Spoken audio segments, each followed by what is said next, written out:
안녕하세요. 옥시티 인천 책으로 떠나는 여행 진행자 공준수입니다. 묻었던 날씨도 이제 점점 선선해지고 있는데요. 오늘은 겸손을 입에 달고 살며 삶 속에서 시의 진정성을 찾아다니는 정세훈 시인을 만나봅니다. 과연 정세훈 시인은 어떤 이야기를 들려줄지 지금부터 북시티 인천 책으로 떠나는 여행 시작합니다.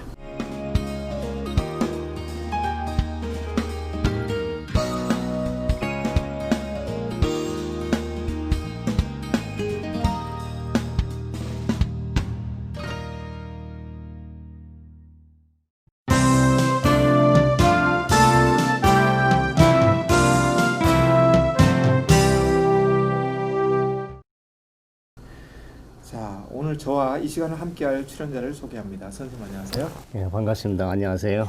네, 오늘 정세훈 선생님 이렇게 만나 뵙게 되어서 너무나 반가운데요. 선생님 소개 좀 부탁드리고 싶습니다. 네, 저는 지금 현재는 그 인천 민해청에서 일을 보고 있고요. 네. 이사장으로.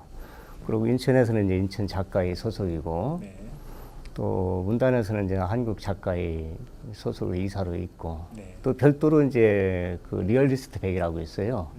리얼리스트 100이라는 그 문학 단체인데, 거기에서 상임이사를 좀 맡고 있습니다. 예, 중요한 일 많이 맡고 계시고 바쁘신데 이렇게 예. 시간 내어 주셔서 너무 감사합니다. 감사합니다. 예. 예, 먼저 우리 정세훈 선생님 시 만나보기 전에 선생님에 대해서 좀 탐구하는 시간을 좀 갖고 싶은데요.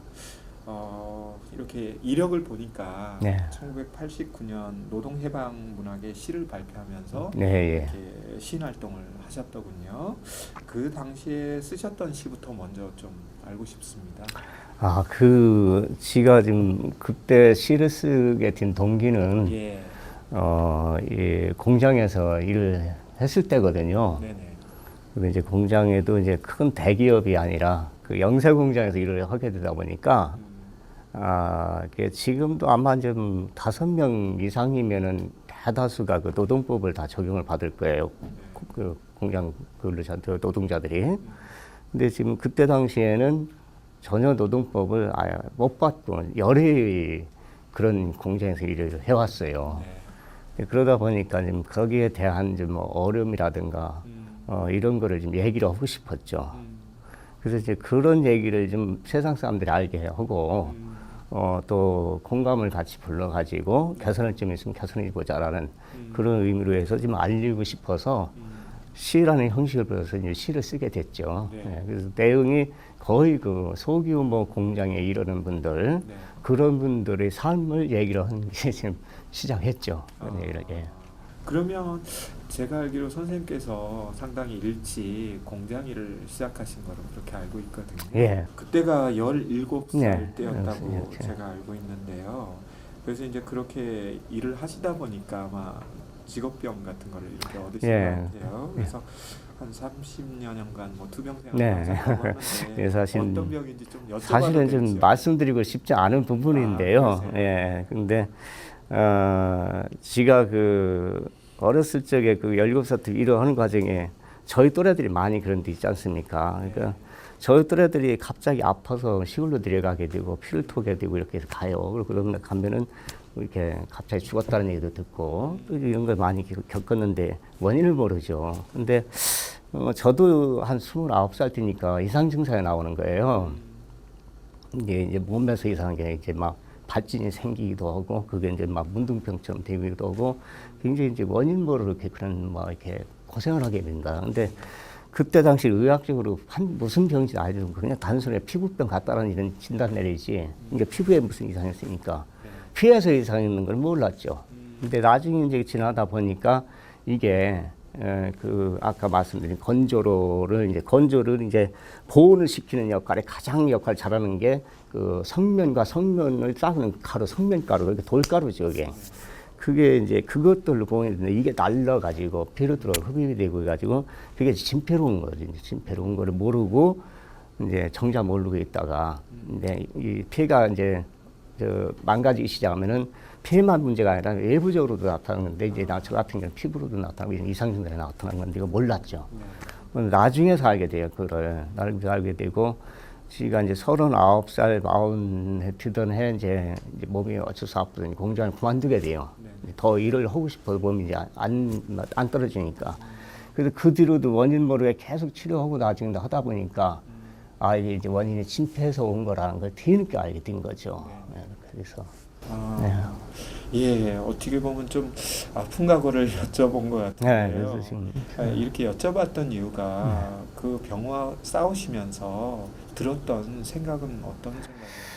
그래서 이제 때로는 가장 안타까웠던 것이 뭐냐면은 이제 몸이 이상 증상이 오니까 네. 그 한 40도 되면서 쥐약은 12시간씩 일을 해야 되는데 또 맞교대 할 때는 그렇게 이제 일주씩 맞교대 쥐약은 맞교대 돌아갈 때는 36시간 해야 되고 그러거든요. 네. 근데 이제 그게 몸이 안 떨어지니까 이제 어쩔 수 없이 일을 못 해야 되잖아요. 그래서 네. 당장 먹고 사는 게 문제잖아요. 예. 그러니까 그런 와중에도 조금 약을 들어가면서 계속 그 일을 했어야 되는 그런 상황. 굉장히 안타까워. 제 자신 제일 안타까웠고 또 이제 그렇게 같이 생활하는 가족들도 좀 안타깝고. 네. 그래서 그런 과정에서 예, 좀 뭔가 이제 여러 가지 마음도 있고 그래서 이제 검정고시 공부를 좀 독학으로 했죠. 네. 독학을 이제 85년대 검정고시 독학을 집에서 통신과로 했는데 그 해에 검정고시 고등학교 과정을 마쳐요. 네. 마치는데 그런 과정에서 고등학교 국어 교과서에 나오는 그 현대시가 나오지 않습니까? 네. 이제 뭐 중학교에도 나오고 있지만, 근데 그 현대시를 이제 몇 편을 읽으면서 과거에 내가 좀 이렇게 성장 어른이 되면은 좀 시인이 되고 싶었는데 좀 그런 게 좀 다시 생각이 나더라고요. 그래서 이제 그때부터 습작을 다시 시작했죠. 습작 시작하고서 그 습작들 작품들을 뭐 혼자 써서 혼자 놨던 원고들을 이제 지금 잡지사들에 보냈더니 잡지사들이 그걸 실어주더라고요. 그래서 그렇게 해서 이제 문단에 나오게 됐죠. 예. 근데 이제 여러 시집을 그동안 내셨는데요. 그 옛날 별들이 생각났다. 이후에 작품 활동을 뜸하셨다가 8년 만에 작품을 내셨는데 그게 이제 바로 그 말씀 교수님 아까 말씀드렸듯이 그게 이제 그 시집이 그 1998년도에 나옵니다. 1998년도에 네. 그 시집이 이제 공장에 있으면서 마지막 낸 시집이에요. 공장에 공장 그만두면서 마지막 시집을 그걸 묻고 났는데 이제 이미 몸이 안 좋아서 그만둔 상태고. 근데 그 전에는 그래도 간혹가다지가 공식적으로 1989년도에 이제 문단 데뷔했기 때문에 서울 행사라든지 이제 단체라든지 문화 행사라든지 이제 활동을 했죠. 그런데 이제 98년도 그 시집 내면서 이제 그 이후로 아주 이제 몸이 진짜 안 좋아지는 거예요.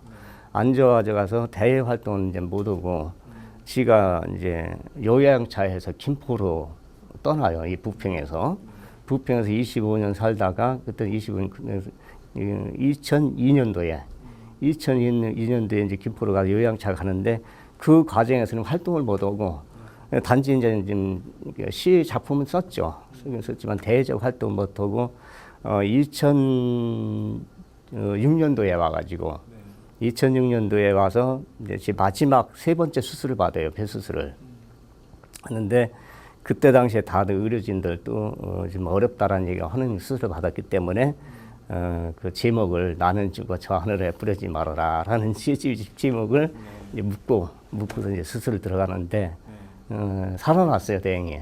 진짜 뭐 이제 의료진들도 굉장히 기뻐하고 저도 의외로 그랬는데 그러면서 이제 그 어려운 수술 끝나고 나서 조금 더 이제 치료하고 그래서 지가 2011년 말서부터 다시 대외적인 활동을 시작하죠. 예. 그래서 좀 좋아져서 그래서 지금 오늘에 있습니다. 그러시군요. 방금 언급하셨는데 나는 죽어 저 하늘에 예, 뿌려지지 예, 말라라는 예. 시집에는 주로 어떤 시를 그 시집에도 이제 거의 그 우리 뭐 소시민적 삶 그런 얘기가 나오고 있고요. 네. 단지 이제 그 시집 중에 똑같은 제목으로 시가 있어요. 근데 그 시는 전적으로 이제 내가 전부 이제 생을 마감한다는 그래서 쓴 시거든요. 네. 그래서 이제 그렇게 단지 그 시가 하나 첨부돼 있고 네. 그렇다고 해서 뭐 다 죽음에 대한 시는 아니고 이게 그 공장이라든지 그 민중적인 삶 얘기를 묶었죠. 묶고 이제 글씨도 같이 들어가 있고 그래서 시집 제목은 어떻게 이제 그거를 이제 편집자도 그렇고 그래서 그걸 했으면 좋겠다 해서 네. 그거로 내놨죠. 이제 그 정도로 사실은 좀 절박했다는 얘기죠. 그러니까 뭐 주변 의료진도 그렇고 저도 그렇고 이제 기대는 하지 말고 스스로 봐줘보자 했어요. 그런데 네. 뭐 하여튼 천만다행으로. 그래서 이제 요 시집에 보면은 이제 제가 재생된 삶이라고 써요. 서두에 재생된 삶이라고 해서 그때 재생이 됐죠. 그런 건가요? 예. 네. 이게 선생님의 그동안 살아오신 인생을 뭐 여기서 단 몇 줄로 어떻게 다 설명을 하겠습니까? 근데 참 다양한 삶을 사셨다 이런 느낌은 좀 듭니다. 자, 이제 집중적으로 오늘의 그 주제가 되는 우리 정세훈 시인의 부평사공단 여공에 대한 질문을 좀 해보고 싶은데요.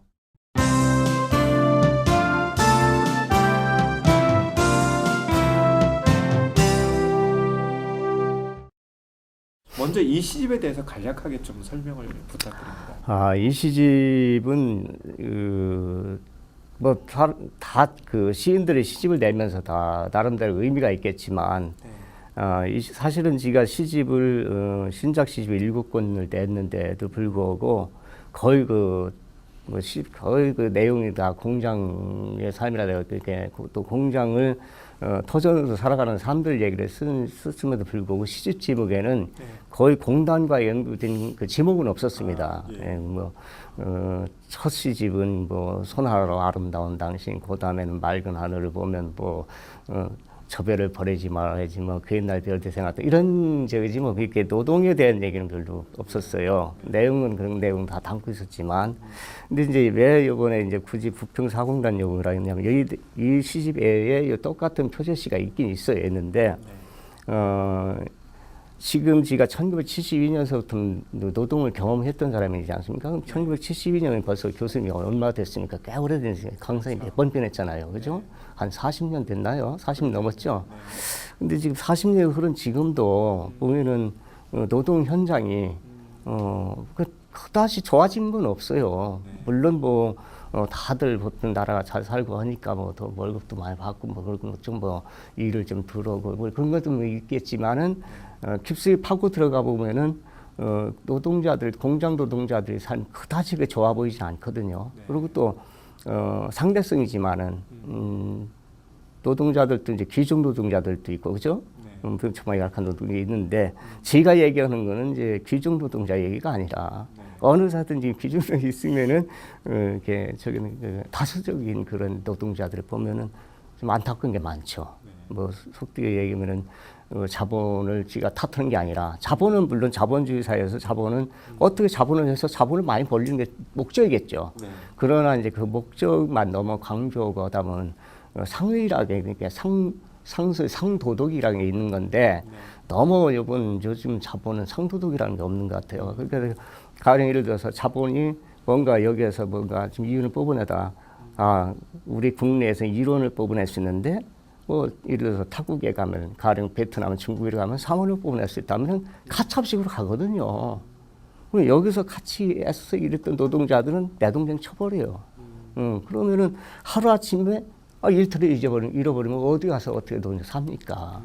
그러게 비일비재하잖아요. 지금 교수님도 다 보고 있고 사회적 이슈가 되어 있고 이 부표만 하더라도 대표적인 게 콜트콜테 거기 있었죠. 그리고 또 자꾸 이게 사회적 이슈 얘기해서 죄송한데 이게 대우라든가 이런 사태 이런 게 있는데 이런 게 좀 안타까워서 지금 그래도 우리가 이런 걸 자꾸 좀 뭔가 좀 점검해야 되지 않겠느냐 사회적으로도 그래서 지금 일부러 그런 시들을 모아서 제목도 이번만큼은 이제 좀 조금 공장 냄새가 나는 그런 거를 좀 한번 내봤습니다. 네, 그렇다면 이 시집 속에 이미 부평사공단 여공이라는 시가 있지 않습니까? 그렇죠. 이 시청자분들은 모르시겠지만 그 여공이 과연 실존하는 인물인지 이런 것 좀 예민하게 당연해요. 물어보겠습니다. 저는 사실 제 시를 보면 거의 리얼 시이기 때문에 네. 거의 내가 경험하지 않고 보지 않은 거는 잘 안 씁니다. 그렇기 때문에 물론 이제 부평사공당 여공도 주인공이 있고요. 네. 그 주인공은 바로 이제 우리 집사람입니다. 그래서 이제 우리 집사람과 만났을 때 이 부평사공단이 이제 여기가 사공단입니다. 네. 이제 우리 인천에 공단이 2개가 들었었는데 70년대 후반에 그래서 그때 당시에 이제 부평에 사공단이 들어서 이제 주안에 5공단이 들어서고 이제 프로는 1공단이고 전국의 공단 조성이 되면서 그 번호를 매기게 되는데 우리 인천 지역에는 부평과 주안에 2개 들어서는데 부평공단은 4공단, 주안 5공단. 그래서 그 부평 4공단에서 일했던 여공이 집사람입니다. 그럼 펜팔로? 예, 펜팔로에서 이렇게 만나가지고. 요즘 젊은이들은 참 이해하기가 어려워요. 어렵죠. 펜팔이라는 것도 그렇고. 근데 그 펜팔이라는 게 굉장히 참 묘미가 있었어요. 왜냐하면 그때 당시에는 뭐 이렇게 사실 자주 만나서 좋겠지만 만나면 데이트 자금 필요하지 않습니까? 뭐 가난한 사람들이 어떻게 만나 계속 데이트 자금 쓰겠어요. 그러니까 이제 글로 또 이렇게 오고 그러면 한 1년 주고받고 하다 보니까 얼굴도 모르고 주고받고 하다 보니까 정이 들더라고요. 그래서 하다 보니까 또 서로 이제 글로 주고받다면 그 사람이 생각하는 거와 그 사람이 그 사람이 뭐를 추구하고 사는 것과 또 이렇게 보고 그래서 이 여자는 괜찮겠다. 좀 배필로 좀 생각도 괜찮게 해서 이제 어떻게 해서 맺으셨죠. 지금 살고 있습니다. 거기까지는 제가 잘 몰랐는데요. 막상 지금 사모님이 그렇게 해서 알게 되셨다고 하니까 더 시가 더 다르게. 네, 그래서 이제 이 시는 사실 지금 써놓은 거는 좀 오래되긴 됐어요. 써놨는데 다른 시집에 넣기가 그렇고 그래서 이 시집에 넣는 게 좀 좋겠다 해서 넣었죠. 근데 이제 제가 이 시집을 처음 봤고 사실 제목만 봤을 때는 굉장히 노동시 이런 게 가득 차 있는 줄 그렇게 이제 좀 오해를 했습니다. 근데 보니까 굉장히 인간적인 부분이 굉장히 많이 담겨 있는데요. 시가 그래요. 저는 이렇게 이렇게 어디 가서 강의하고 하는 그렇게 기회는 많지는 않아요. 가끔 이제 문학 강연이라든가 이렇게 가게 되면은 항상 그걸 좀 얘기를 하죠. 노동시라고 자꾸들 이렇게 얘기를 하는데 문단에서 저도 사실 내가 써놓고서 내 시가 이렇게 실리고 나서 평자들이 노동시 이래서 내가 시가 노동시라고 보다 이렇게 알았지. 내가 노동시 이렇게 생각을 안 했어요. 이제 평자들이 이게 노동시를 구분해놨는데 저는 오히려 그래요. 모든 시는 모든 시의 예를 들어서 참여를 떠나서 아니면 순수를 떠나가지고 모든 시는 노동시에서 파생된 거 아니냐. 모든 시의 어머니는 노동시가 아니냐. 그렇잖아요. 인간이 무슨 어떤 형식으로든지 간에 움직이지 않고 노동하지 않는데 물론 노동을 크게 아주 저격하게 한다라면은 우리 박노해 시인이 진짜 노동자로 구분한다라면은 이렇게 정말 곡괭이 들고 삽 들고 하고 이렇게 참 땀을 하는 노동으로 구분할 수가 있겠죠. 그러나 이제 엄밀하게 따지면 지금은 굉장히 시대가 많이 변해가지고 정서적으로 하는 그런 서비스 노동이라든가 이런 게 많이 대두가 되잖아요. 그러니까 그런 모든 거를 다 아우르는 게 노동시가 아니냐. 그래서 나는 문학관 가면은 노동시라고 하지 말아라. 오히려 노동시는 오히려 모든 문학의 어머니라고 생각한다. 그렇기 때문에 꼭 노동시라고 해가지고 평자들 이게 갈라놓듯이 국어적이고 전투적이고 전사적이고 이런 것만 노동시가 아니라 노동시도 얼마든지 정서가 있고 얼마 눈물이 있고 가슴이 있고 하는 시를 얼마든지 할 수 있고 그리고 우리가 시를 쓰는 목적은 우리 전투적인 시 쓰면은 선동으로 해서 이렇게 해서 같이 가게 하면 대를 만들어 할 수 있는 거지만 또 그 반면에 부드럽게 해서 또 공감대를 형성해서 같이 공감대에서 뭔가 해결점을 찾으라고 하는 그런 목적일 수도 있잖아요. 그러니까 노동시라서 무조건 우리 교수님 생각하시는 것처럼 그렇게 조금 이렇게 험악하고 그런 건 아니라고 생각합니다. 그리고 이제 이 시집을 읽다 보니까 삶과 죽음에 대한 것도 좀 자주 언급을 하시는 것 같습니다. 어떤 의미를 갖고 있는 거죠? 그래, 저는 삶과 죽음의 의미가 동일하다고 생각해요. 저는 이제 개인적으로 이제 기독교인이지만 꼭 기독교인이라서 이런 말씀을 드리는 게 아니라 삶은 죽음의 연장이고 죽음은 삶의 연장이다. 동일하다고 생각하거든요. 그렇기 때문에 삶이 좀 뭔가 좀 충실해야만도 죽음도 충실하지 않을까 이렇게 생각하고 있습니다. 굉장히 심한 말씀인 것 같습니다. 또 이 시집을 읽다 보니까 어머니에 대한 좀 각별한 애착, 뭐 애정 이런 건 참 많이. 저 우리 교수님 굉장히 참 이렇게 예리하게 이렇게 보셨는데요. 제가 사실 어머니 때문에 시인이 되고 싶었어요. 이게 좀 얘기를 하면 조금 좀 길은데, 그 어머니가 제 기억에는 제가 조금 아주 어렸을 때는 어머니 모르잖아요. 조금 이제 알게 됐을 때 어머니가 항상 알아누웠어요. 왜 그러냐 했더니 6.25 때 제 위로 형 둘을 이제 잃었대요. 제 위로 형이 있었는데 바로 위 형이 하나 있고 그 위에 두 형을 잃었는데 그 잃는 과정이 많이 가슴이 아팠겠죠, 그죠? 근데 그거로 인해서 어머니가 소가리병을 앓게 됐대요. 그 이제 그 병이 하도 깊어가지고 1년에 10달은 앓아놓습니다. 그러니까 어머니가 이렇게 조금 이렇게 앉아 있는 모습만 봐도 너무 좋은 거예요. 너무 좀 뭔가 안타깝죠. 그래서 보면은 한 초등학교 5학년쯤 되니까 조금 철이 드는데, 지금 우연히 우리 이웃집에 참 잘 사는 집이 있었어요. 그게 지주라고 해야 되겠죠. 그 마을마다 지주가 있고 선대들 그 집 자제분이 이게 저보다 나이가 훨씬 많은 형들인데 그분들이 이제 학교도 서울에서 다니고 이렇게 하다가 서울로 이사를 가요. 그냥 가는데 우연히 그 집 마당가에 가서 이사하고 나서 뭐를 책을 믿고는지가 이게 주웠는데 거기에 김소월의 진달래가 나오더라고요. 근데 이게 너무는 이렇게 절절한 거예요. 어린 마음에 뭐랄까 이게 전혀 뭐 나하고 그렇잖아요. 초등학교 5학년짜리가 그거 읽고서 뭔가 절절하다는 게 이상한 거 아닙니까? 그래서 저는 이제 슬프다. 그래서 어머니가 생각이 나더라고요. 어머니의 상태를 이제 비교를 하고, 그래서 뭔가 맞아떨어지는 것 같아요. 그래서 이거 시라는 게 참 좋구나. 그래서 나도 지금 성장이 되면은 좀 시를 써볼까? 이게 지금 됐었죠. 그 어머니가 나한테 뭔가 정서가 좀 애틋했기 때문에 그래서 좀 이제 어머니에 대한 생각이 좀 많이 나죠. 하고 지금 조금 생각하면 좀 울먹울먹해요. 아마 그 시에 보니까 어머님도 아드님이 우리 정세훈 씨께서 시를 쓴다는 거에 대해서 굉장히 기뻐하셨던 것 같아요.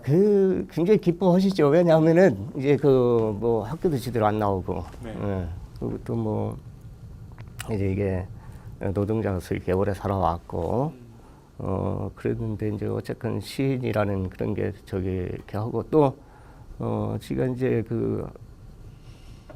90번 창비시선 90번 맑은 하늘을 내면서 그때는 문단의 주목도 많이 받았어요. 그래가지고 문단도 그렇고 대중적도 주목도 받아가지고 방송국도 많이 출연하게 돼요. 이제 교양 프로에 뭐 11시에 만납시다 아니면 뭐 이런 사랑방 중계 이런 쪽에서 가서 이제 얘기도 하게 되고 그러는데 지금 그런 모습 보면서 지금 굉장히 좋아하시고. 그러셨군요. 예. 이 시집과 관련해서 마지막으로 독자들에게 이 시집을 통해서 주고 싶으셨던 메시지가 더. 전 그래요. 뭐 시집이 이렇게 월등하다 생각하지 않습니다. 제가 항상 쓰면서 제가 나를 시인이라 부르지 마라는 시도 있어요. 제가 쓴 시가. 저는 지금도 스스로 내가 시인이라고 생각을 안 씁니다. 그냥 하나의 노동자로 살았으면 좋겠다라는 생각을 했고, 시라는 거는 그 전유물 누구의 전유물에 대해서는 안 되는 거고 뭐 이렇게 분석하시는 뭐 이렇게 평론가 분들이라든가 분석하시는 전문가들이 이 시를 분석해서 잘 썼다 이런 거는 있겠지만 뭐 보잘것없는 뭐 시이겠지만서도 지 입장에서는 최선을 다해서 쓴 시들이거든요. 그리고 또 이 시들을 지가 편하게 한 이유도 목적의식에 뚜렷하기 때문에 지가 뭐 이 시집 한 곳에 내 이름을 좀 알리고 싶은 건 뭐 전혀 없었고 내용 여기에 실린 내용들을 좀 독자들이 좀 보시는 분들이 있다라고 혹간에 내용들을 좀 같이 좀 뭔가 고민 좀 해줬으면 좋겠다. 또 이러이러한 사람들도 있다라는 거, 주변에 좀 이러이러한 분들도 있다라는 거. 그래서 좀 같이 좀 뭔가 이런 왜 이럴까라고 같이 고민 좀 하고 뭔가 좀 같이 더불어 갈 수 있는 좀 그런 거를 좀 한번 좀 이렇게 부탁하고 싶어요.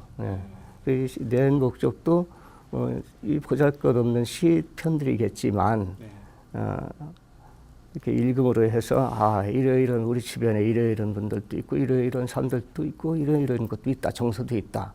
그럼 이런 걸 어떻게 우리가 공유로 하고 또 이거를 해서 뭔가 같이 좀 더 다한 더불어 갈 수 있는 그런 거를 좀 고민해 줬으면 좋겠다라는 좀 부탁을 드리고 싶어요. 네.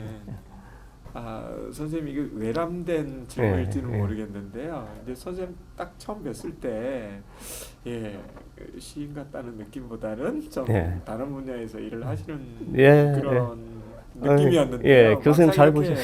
이야기를 듣고 보니까 참 뭐 이렇게 일도 많이 하시고 또 신체적으로 이렇게 또 많이 아픔도 있으셨는데 혹시 그런 거를 약간은 좀 이렇게 겉으로 드러나지 않게 하시려고 하는 그런 모습은 아닌가. 좀 외람된 질문입니다. 그렇지 않아도 이렇게 지금 제 모양새 특이해요. 그래요? 이게 뭐 좀 평범하진 않잖아요. 나이 60이 넘었는데. 근데 이제 사람들이 좀 의아해해요. 또 어떻게 보면 연예인 같기도 하다. 또 뭐 좀 좋게 얘기하면은 또 좀 조금 심하게 얘기하면 뭐 날라리 같기도 하다 이런 얘기하는데 이제 지가 사실은 그 2006년도에 큰 수술을 마치 그 전후로 해서 삭발을 합니다. 이제 아까 그 말씀드렸듯이 이제 저 안을 부르지 마라. 나는 저 안을 부르려 묶으면서 준비하면서 이제 생을 마감한다는 마음으로 묶으면서 이제 삭발도 하고 다 해요. 그런데 이제 살아나는 것도 이제 예상 못하고. 근데 이제 그 삭발하고서 가만히 투병생활을 하다 보니까 내 스스로 이상해지는 거예요. 왜 내가 자꾸 죽음을 맞이하려고 그러나. 이럴 필요가 없는 건데 평범한 상태에서 갑자기 생각을 바꿨죠. 그래서 제가 굉장히 지금도 많이 지금 한 10kg 늘은 몸에 이게. 근데 엄청 말랐을 거 아닙니까? 그때 당시에. 근데 이 보잘것없는 육체를 뭔가 활용해서 좀 너한테 혐오가 안 보이게 할 수도 있지 않는가. 이거를 단점을 장점을 살려보자. 해가지고서 남이 못 있는 이렇게 좀 아이들 같은 것도 있잖아요. 지 스스로 가서 시장에 사 입어봤어요. 그런데 잘 어울리더라고요. 바로 이거다. 내가 좀 뭔가 변화를 줘야 되겠다. 뭐 내일 죽더라도 뭐 내가 스스로 변화를 해서 뭔가 좀 긍정적으로 살아야 되겠다 해가지고 머리도 기르고 여기 김포로 떠나 2000년대 삭발하고 왔지만서도 바로 뭔가 좀 바꾸다 해서 머리를 길렀어요.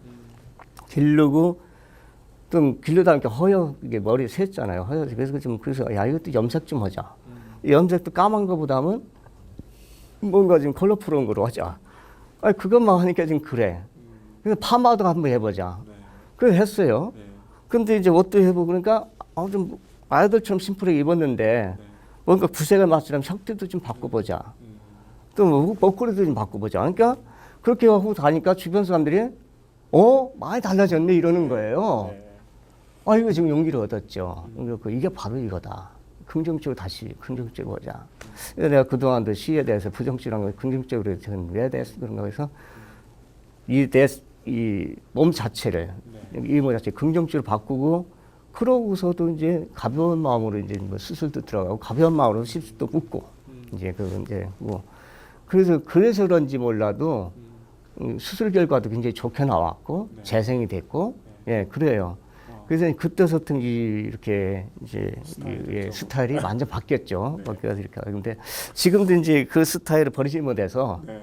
이제 올해 지금 2월달에 이제 한갑이 지났어요. 제가 이제 지났는데 뭐 이렇게 다닙니다. 누가 뭐라 하든지. 아유, 훨씬 보기 좋고요. 아, 감사합니다. 이거. 아까 예. 그 재생된 삶이라고 예, 그러셨는데. 그래서 저는 이제 예. 항상 이렇게 지금 모든 건 긍정적인 게 좋다. 부정적인 거보다 물론 부정적인 삶에 있어도 긍정적으로 뭔가 사고하고 또 긍정적인 쪽에서 이렇게 풀어나가고 그렇게 하면 좋겠다라는 생각이 들더라고요. 그래서 지시를 보면은 이렇게 막 이렇게 상대방을 뭐 이렇게 뭔가 이게 상대성으로 이렇게 놀릴 생각을 안 하고, 예, 그러니까 예를 들어서 우리가 뭐 싸움을 만약에 근데 교수님하고 저하고 무슨 트러블이 있으면은 교수님 때문이야 이렇게 하잖아요. 이거보다는 그래 아까 또 교수님 다른 게 있으니까 이렇게 이런 거를 좀 얘기를 해서 이렇게 하려고 하는 거죠. 그게 좀 긍정적인 거 아닌가 생각되고, 예, 그렇게 해서 그렇게 좀 좋은 결과가 났어요. 이렇게 해서 좀 어색하더라도 좀 이쁘게 봐주세요. 저는 어색하지 그래요? 않습니다. 너무 자연스럽습니다. 그래, 감사합니다. 네.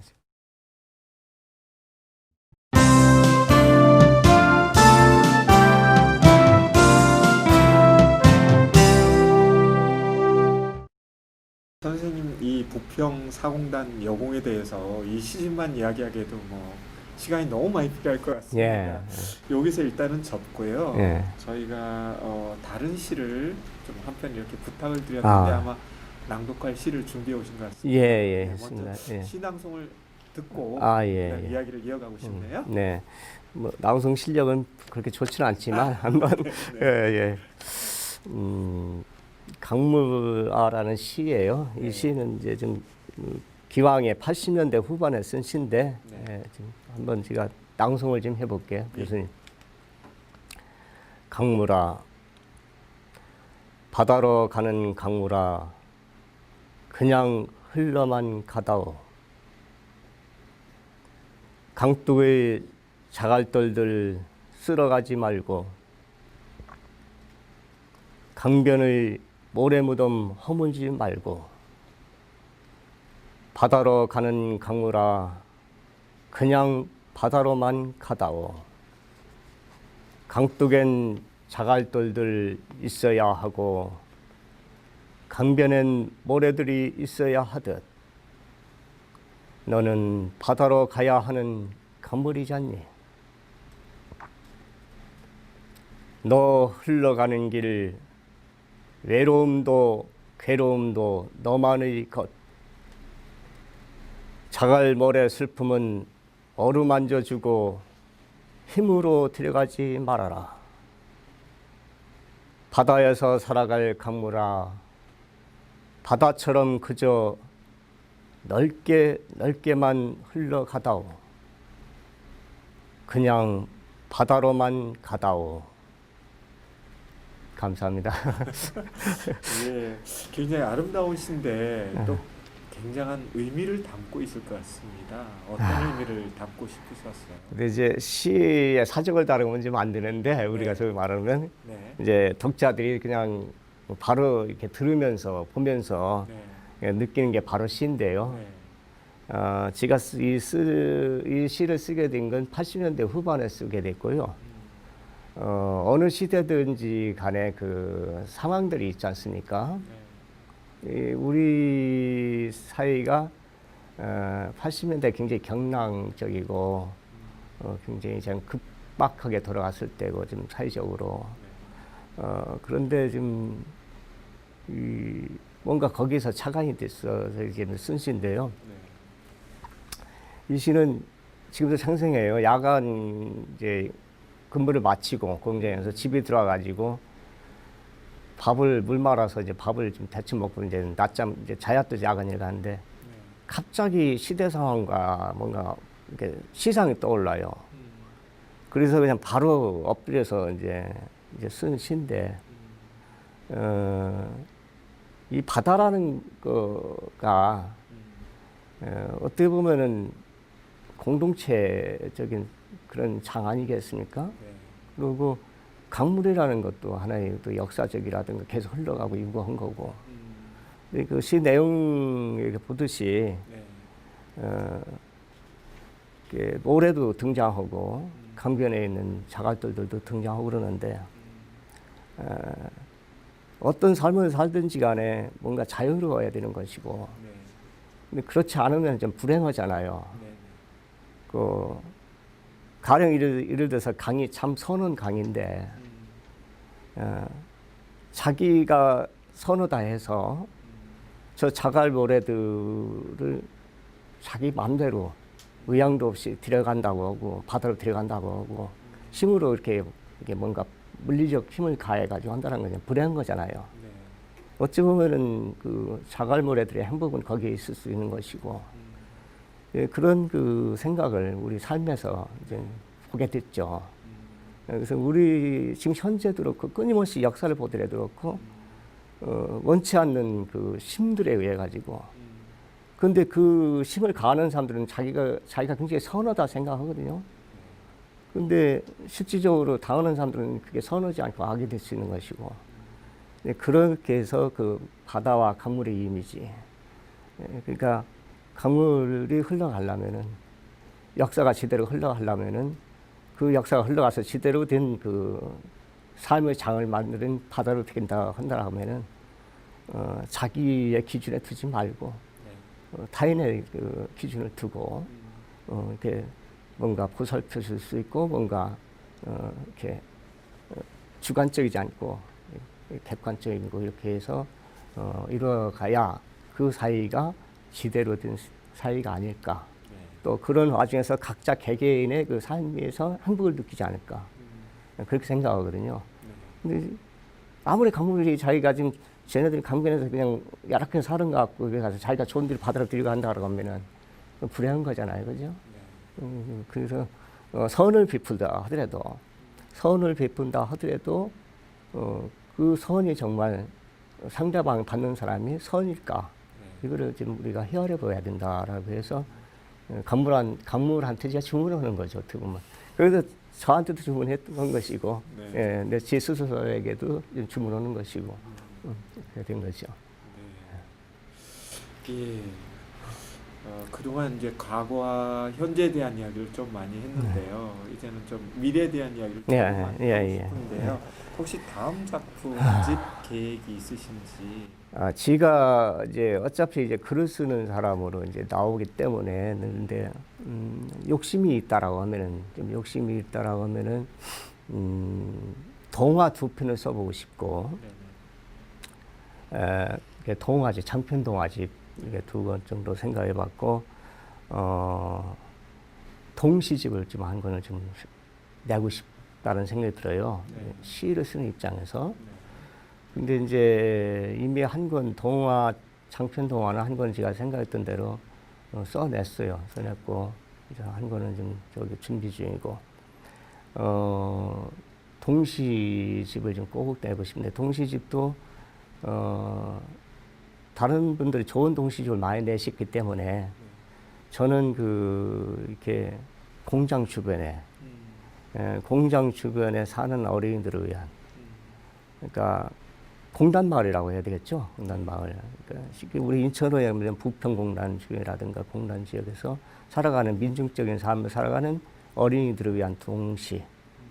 그거를 좀 준비하고 있어요. 근데 그게 좀 시편 수는 지금 거의 좀 다 돼가고 있고, 기회가 되면은 좀 내년이라도 내면은 이게 아마 그 유일하게 공장 지역의 정서를 남은 동시 집은 아마 출간되면은 이제 유일하게 처음 나오겠죠. 우리 동네에서는 그 탄광촌 그 아이들의 얘기는 그 오래전에 나온 게 있어요.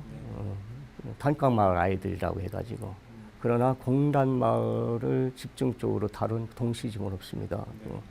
그래서 좀 공단마을은 어디까지 한번 이게 이게 생산수단은 바뀌지 않을 거니까. 그래서 좀 후대에 좀 아이들이라든지 지금 현재 이미 뭐 어른이 됐다든지 그런 시집을 하나 냈으면 좋겠다. 좀 어떤 반응 올지 모르겠지만 근데 제 욕심은 그건 준비를 하고 있습니다. 오늘 이제 방송을 거의 마무리 지어야 네. 될 시간인데요.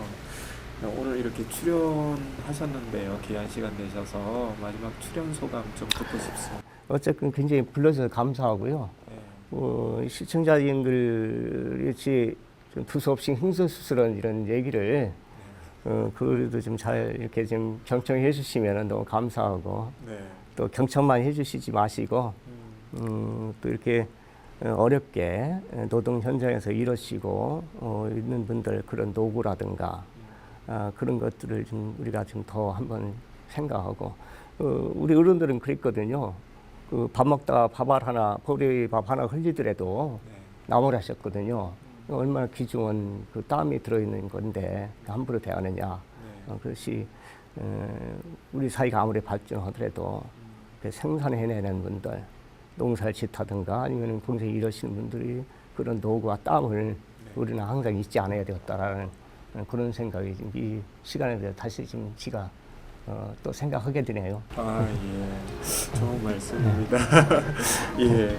오늘은 우리 시인 정세훈 선생님 만나가지고요. 부평사공단 여공이라는 작품가 선생님의 이야기를 들을 수 있어서 너무나 즐거웠는데요. 앞으로도 활발한 활동 해주시길 부탁드리고요. 함께 해주셔서 감사합니다. 예, 고맙습니다. 네. 고맙습니다. 예. 오늘은 부평사공단 여공을 쓰신 정세훈 시인을 만나봤습니다. 17살 때부터 공장 노동자가 되어서 20여 년 동안 노동자로 일하시고 그 공장에서 얻은 경으로 30여 년간 투병 생활을 했던 정세훈 시인. 이 시집가 정세훈 시인의 이야기를 통해 공장 노동자의 삶에 대해서 생각해 볼 수 있는 계기가 되었고요. 오늘 준비한 북시티 인천 책으로 떠나는 여행 여기까지이고요. 저는 다음 시간에 다른 책과 저자와 함께 다시 찾아뵙도록 하겠습니다. 감사합니다.